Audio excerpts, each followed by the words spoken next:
I know you so long. Can I call you James Earl Jones? Yeah. Let us do something you seldom see done. Let's proceed in an orderly fashion. You were born. I was born James Earl Jones. Okay. You have not changed it from Lance LaRue or anything? No, my first stage name was Todd, though, because Todd is my nickname. As a kid, I was discovered one day out in the chicken yard. Yeah. Feasting on chicken feces. Was that here in Manhattan, or? Now wait a minute. This is Mississippi. I've had so many guests come on and talk about eating chicken feces that if we could just skip this story. We'll skip this story, okay. You've taken me aback. No, but the Todd came out of it's sort of a legend in Mississippi. Yeah. There was a character, a cartoon character. And he had one single hair growing out of the top of his head, and that's the way I looked when I was a kid, so they named me Todd. Tipton Todd was the character's name. Tipton Todd. The Turd Hunter became my new name when I was caught feasting in the chicken yard. Now, this was not last summer, of course. This was a long time ago. What possessed you to... It looked great. It looked the marbleized, warm... It actually does. It's like a Dairy Queen or something in another flavor. Truffles, yeah. Yeah. But you have gone on to eat other things, haven't you? I hope. Now, who caught you doing this, and what was said? My young aunts. And they had they thought it was hilarious, because the look on my face was one of distaste. At least I had good taste. I knew it was not right, but I couldn't stop. I'm already feeling sorry for the poor kid who's going to play you in the movies and has to do. Oh, that must be Charles Barkley. Would Charles Barkley play you? From adulthood up to Oh yeah, sure. Great White Hope. Charles Barkley must play James Earl Jones. I wouldn't have anybody else do it. Lets me out, doesn't it? Well, you can play me as a younger man, and Charlton Heston can play me as an older man. Now, whenever I, reading stuff about you, your grandmother figures in it. I wish I could think of the adjective you said about her. Was it spellbinding? Was it a grandmother who you said was a spellbinding? She believed in spells, by the way. But she also told spellbinding stories. So that as bedtime stories, it didn't matter what she told us. It didn't have to be soothing and little sheep jumping over, picket fences. It could be horrors, and it was horrors. It was lynchings and rapes and murders, which she witnessed in her childhood, and hurricanes and floods. And, she told all the dramatic stories that she could share with us. Oh, see, I took it to mean she told you like Grimm's fairy tales and things like that. These were Grimm fairy. I don't think she knew the Grimm fairy tales. You were a small kid, and she would tell you about lynchings she had witnessed. Oh yeah. She wanted us to know how dramatic life was, and she was the first one to concede to my being an actor. The others were very much against it because they were farmers, Now, what age are you talking about when this grandmother would enchant you with her stories? Oh, from infancy, because she adopted me as an infant, as a few weeks old, I think. Mm-hmm. I don't have the details on that, but she adopted me from her own daughter, In Mississippi? In Mississippi, yeah. And your dad had vanished before you. I wouldn't use vanished. They just weren't there, he left the my scene. mother was there with the milk, of course, for a while, I'm sure, because I ended up pretty healthy, and then she was gone. But I can't say they abandoned or those words are too dramatic, really, and too suggesting of a trauma that was not caused by that. It's just that they weren't there. The depression was there. The boll weevil was there. And luckily, the farm and my grandparents were there, And your father had gone to be in show business, hadn't he? Well, by then, there was some misunderstanding about what parenthood was, what fatherhood was, and neither of my parents got it, But grandparents were always much better at it anyway, so they inherited me. But he went off. He was a prize fighter at that time, an amateur fighter, and. After meeting me once as an infant, like weeks old, he then knew that was not for him, and so he went on to to his fate in terms of boxing, into his destiny in terms of acting. To New Jersey, to Jersey City, New Jersey. So you didn't see him from when to when? From that little encounter we had. When I was weeks old, I didn't see him until I was allowed to see him. I was forbidden to see him. So it wasn't all his fault. Yeah. 21. At 21. Yeah. And that didn't seem strange to you because you didn't have anything to compare it. I didn't. with. I didn't miss anybody, Yeah. except in the head, of course. You know, I have a so-called father somewhere, a so-called mother somewhere, and you can get sort of silly about it if you have nothing better to think about. You didn't take it personally that upon one meeting he decided you were not for him. I think I scared him more than he scared me. He picked me up, I let out a yell, and he dropped me, and That's it. That was it. And onto the bus. And you met him 21 years later. I hope we can. Well, we will get to that eventually. But did the infant James Earl Jones have any kind of dreams? Or did you know what show business was or theater was? I think you had radio. I guess we had radio. Yeah, hooked to a car battery.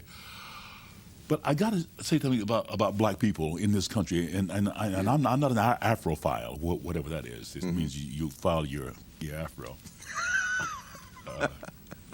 But I think that rural people managed to hold on to some of the ingredients of what life in Africa was about, life in the old country was about. And one of it was a contentment. I read an Abiosa Nicole poem. He was from West Africa, great poet. And he this poem about returning home to Africa after England, after education and careers in England, to return home and realize that it was not the pursuit of happiness, it was the pursuit of contentment. Something very simple that is available to everybody, And we had that on the farm, not only in Mississippi, but we found it in Michigan as well. Whereas people wouldn't envy your situation down there from the exterior. You weren't suffering Might have been, but you couldn't have, we felt wealthy. We grew our own food, Yeah. And we knew there was racism and those horrors out there. Yeah. But our farm was a little feudal system unto itself. And you had all those chickens in case you really got hungry. It's the chicken itself you're supposed to eat. I found that out later. I was raised in a culture, and I don't mean a racial or my family was a culture unto itself. I was raised in a culture that allowed you to accept contentment. We were not striven. We're not driven. It's such an important thing. It sounds so simple to say. It's hard. Yeah. I've always been interested in stuttering. I don't know why. I knew a stutterer as a kid, and of course, the human animal being what it is, everybody picked on him. And to learn that you were a stutterer is always alarming. Not alarming, startling, because you're known for your speech skills. I never heard you say, this is C-N-N. That would be too much. Here I am making fun of a stutterer. That's the point, Phil. It's funny as hell, and I know it's Can you play stuttering now if you have to? Oh, yeah, I'm doing a movie with Robert Redford coming up. God, is it next month, I guess? Yeah. And she said it was Robert Duvall.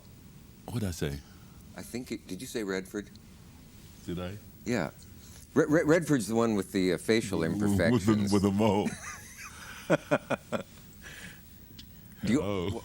That's different from stuttering, but you started to say Redford and you got stuck in. I got Duvall on the brain actually because I did a movie with him just to be in the movie with him. I think I had 10 lines in a movie called Convicts. To watch him work? No, just to be in the movie with him. Just to say I was in a movie with Robert Duvall. But you and I were talking about Redford earlier. Yeah, and that's how my mind sort of is like the plates slipping in California. Your templates. Yeah, right. Yeah. When you get past 50, that does happen. Yeah, and they do look a lot alike. They're both blonde and they both have. Go ahead. I'm sorry, I've derailed what was a very. But I get the play in a movie with him coming up with Duvall. And my motive is similar. I want to be in another movie with Duvall, and I get to play his brother, his half brother. And at the read-through that we had last Friday, I guess it was in L.A., the director said he caught me stuttering a little bit, you know. And I said, yeah, I'm sorry, it does happen sometimes. He said, no, I want that to be a part of your character. I said, thank you. I never played, you know. You thought he had spotted a stutter in you, and No, he said to me, he caught me stuttering. Oh, he caught during you. the reading. And first I apologized. He said, no, I want that to be a part of this character. So for the first time, I will have to deal with it, you know, as an artist in a way. And I don't know how a stutterer really functions.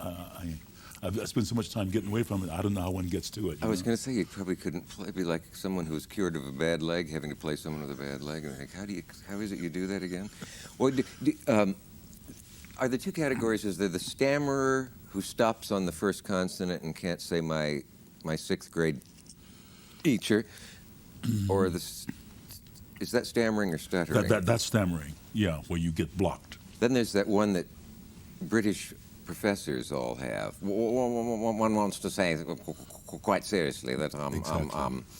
you know, and so much that their students The imitated the sound it. gets repeated like a machine gun. Yeah. I think the stammer is more dramatically interesting, so I'll probably go for that, you know. Yeah.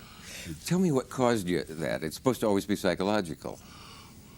Well, it is psychological and also physiological because it's related to, as far as I understand it, the epilepsy phenomenon, you know, but more like petit mal, where you trip, you know, there's a tripping. Yeah.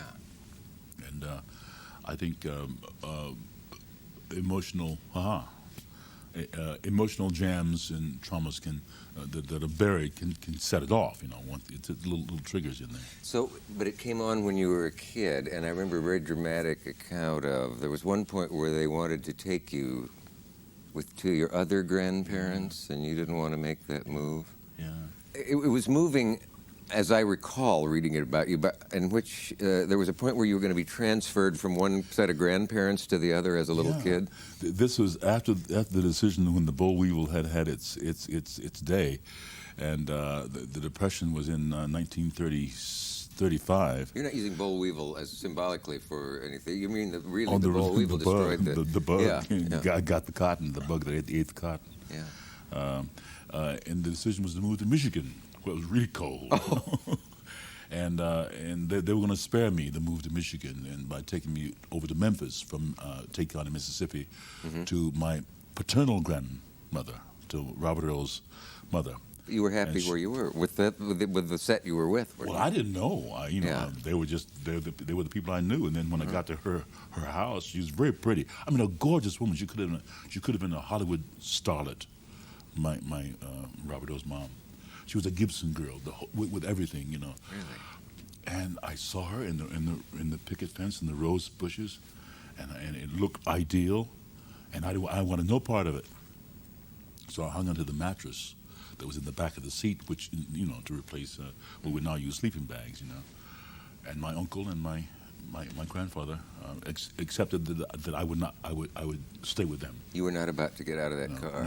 No. It was a very simple gesture of hanging on to the mattress. You know, I didn't argue with them. I just hung on. Now, did you know that Rose's picket fences and this ideal house were not right for you, or were you afraid that these people were not right for you? I was not ready to leave the people I was with. You want to change. That simple. You know. Yeah. Children have a hard time, you know, changing shoes and changing families, you know. Yes. My wife cried when they gave away the old refrigerator, and I understand that. I don't want anything changed. Yeah. According to somebody who maybe had to neaten up an article, that was where your stutter or stammer set in. Is that demonstrable? Well, I don't like to blame it on kinfolks, you know, because it's so easy to get back to say, well, because they abandoned you. Well, there wasn't a choice they had, and two, I didn't miss them, you know. I didn't miss that beautiful grandmother. I got to know a little bit later on. Yeah. But I didn't know who she was, you know. I know who Mama, Papa, who her grandparents were, and my aunts and uncles. I knew who they were, and I knew who the chickens were, and the pigs, and the cows, and the I don't dogs. blame you for holding on to that mattress. Yeah. And they finally just said, well, he isn't getting out of the car. We're going to have to On to Michigan. keep him. Yeah. But the body can't adjust from a Mississippi climate to a Michigan climate. It's somewhere it happened in there. By the time I Yeah. got to Michigan, I was a stutterer, you know. And also because by the time I got to Michigan, school started. Mm-hmm. And all the attention on what you say and how correctly you can say it. And changing your southern accent to a northern accent, all that. It became unfocused, and it was just too much, you know. Too So you were conspicuous. Were you the only black kid they had in that school? We were one of 3 large black clans that were in Manistee County, Michigan. There were the Bean family, the Connolly family, and then there was one other family. Yeah. So you weren't a novelty by being... We were such a novelty that when we went to visit the Methodist Church, they didn't know what to do. So they sang a song that my grandmother interpreted as racist. Yeah. Something about old Black Joe, you know. But they knew no other song. They wanted to serenade us, and we walked in, and they. Well, and they thought that would be appropriate. Old Black Joe. Of course. I mean, my grandfather, who is totally different from my grandmother. My grandmother says racism. They shoot the bastards. And he said, "Wait a minute, maybe they, you know, let's consider the other side." Maybe they were trying to be nice. Maybe they were trying to be nice. Oh, Lord. Well, I ran across a thing that Mark Twain wrote that in some of his early writing. A preacher had refused to do the burial ceremony because the dead man was an actor. An actor led to sin, and this preacher would not preside on this thing. And of course, you can imagine Mark Twain getting off on that subject and pointing out how the fact that the theater had probably moved more people's souls and elevated them than 800 sleep-inducing, snore-making preachers in 100 years. And the idea that show folk, as recently as Mark Twain, were considered the devil. As recently as my grandparents. Yeah, they... And when you wanted to be one? Well, I didn't know if I wanted to be one. My uncle, Randy, who ended up with Boeing Aircraft as an engineer, which is something kind of my family, whoa, that's not supposed to happen to the Connollys, you know. And we're quite proud of it. But even at the age of